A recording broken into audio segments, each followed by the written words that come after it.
Hello, scrappy friends. Laura Rumble here today with my take on this week's Scrap Academy challenge. The challenge is to use all white. So white on white on white. Everything you use on your layout has to be white. This is right up my alley. I love to make white layouts. I love to make white with one other colour. So this is well within my comfort zone.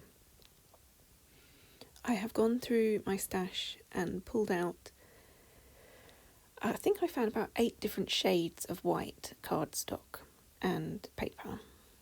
And I have die cut, I don't actually know how many, maybe 30, 40 snowflakes with some dies from pinkfresh. That's going to form the basis of my design. For my background, I want to try and add some texture. I'm not 100% sure that this was successful, but hey ho, it does add some texture. It shows up much better in person than it does on camera. What I'm doing is using white pigment ink and clear embossing powder to emboss some stars on my background. My background is textured white cardstock, so I know I'm not going to get perfect stamping because it's textured card. If you want perfect stamping, it's really best to go and stamp on smooth card. I'm not after perfect, I'm just after some background interest and a little bit of texture. So I'm melting my embossing powder, and I'm well aware that you can barely see a thing here. Bear with me. It, as I say, in real life, it shows up much better than it does on camera.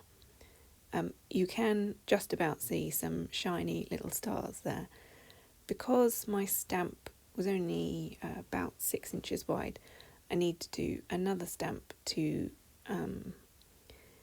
get my stamping across the whole width of the layout. I found it easier to emboss the first stamping completely, heat it and melt it before trying to do the second one. I didn't want to knock any of the loose powder off the ink, and basically I didn't want to make a mess, so I did it one side at a time. Again, you can barely see here, but it has added some very tiny shiny white stars.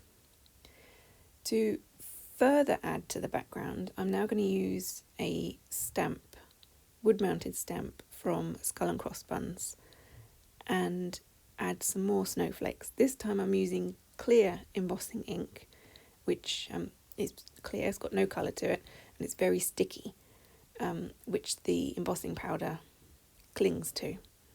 This time I'm using white embossing powder rather than clear. So I'm doing 2 kinds, a bit of an experiment, see which works best.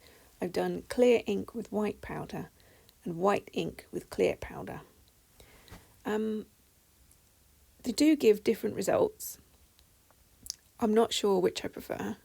Possibly the white powder shows up slightly better. So I'm going to melt these, and there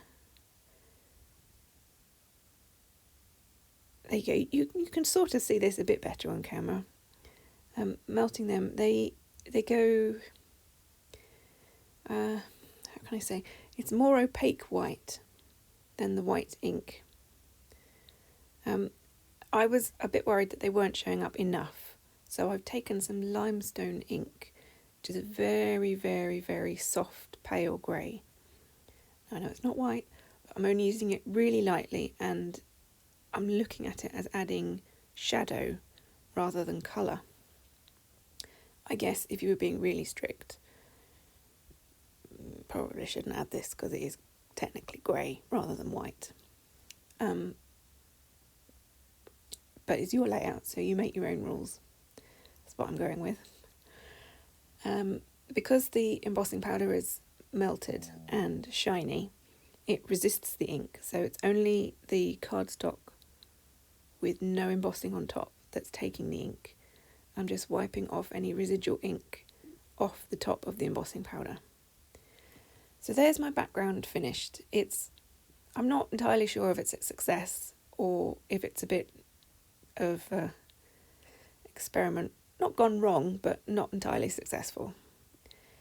My next step is to arrange my snowflakes. What I've done is I've layered up 3, 4,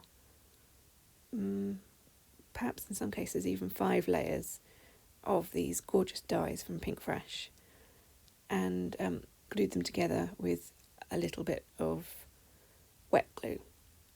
Some of my layers are vellum, and vellum does show through on wet glue. Shows wet glue through the vellum. Oh dear. Hope you get what I'm saying. Wet glue can show through on vellum. So I've just used very tiny dots, and I think I've got away with it. I'm going to add more texture with some messy thread nests behind most of the snowflakes, possibly not all of them, but most of them. And I'm popping the snowflakes up with some foam squares. I have 3 different heights of foam square, 1mm, 2mm and 3mm. And I'm also going to add some flat to the page with glue. And I think this just adds a little bit more interest, bit of variation to the background. And with the different heights of foam, you get different depths of shadow. I don't know if that translates over the camera, but the ones that are higher, so the ones on 3mm foam, cast a deeper shadow than the ones that are on 1mm foam. Moving on to my photo, I was really unsure whether to do colour or black and white. If you're doing an all-white layout, the photo can make a huge impact if it's in colour. However, I chose to go black and white for this one. I'm not sure, I felt it worked better. But it's always worth playing around and seeing colour versus black and white if you're doing an all-white layout. It can have a really big impact. As my photo is going to overlap a few of the snowflakes, I am popping it up on some foam so that it lies flat. I added a couple of pencil marks to show me where I needed to add my foam, and just erasing them. I find if you draw underneath the photo rather than along the side of it, you get yourself a smaller area. So you're not going to get any foam hanging out of the sides. Plus, also, your photo hides your pencil lines. I'm just popping down one more snowflake, which I managed to miss. And we're pretty much there for the main design. I'm going to add a whole load of splatter in 3 or 4 different kinds of paints.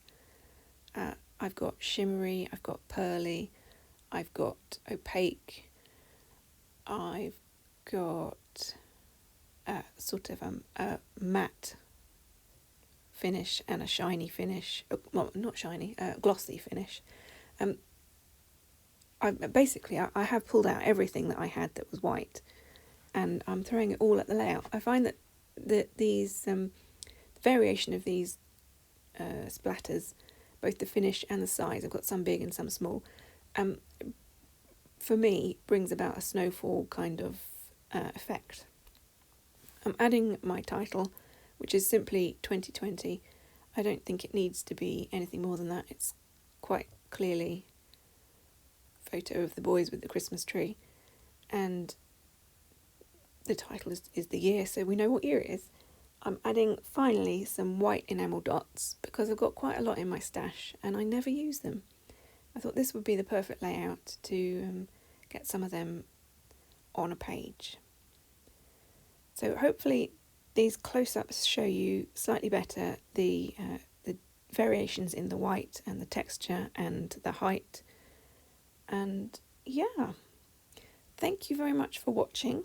I'm looking forward to seeing your all-white layouts in the Scrap Academy. I will see you next time. Bye, friends.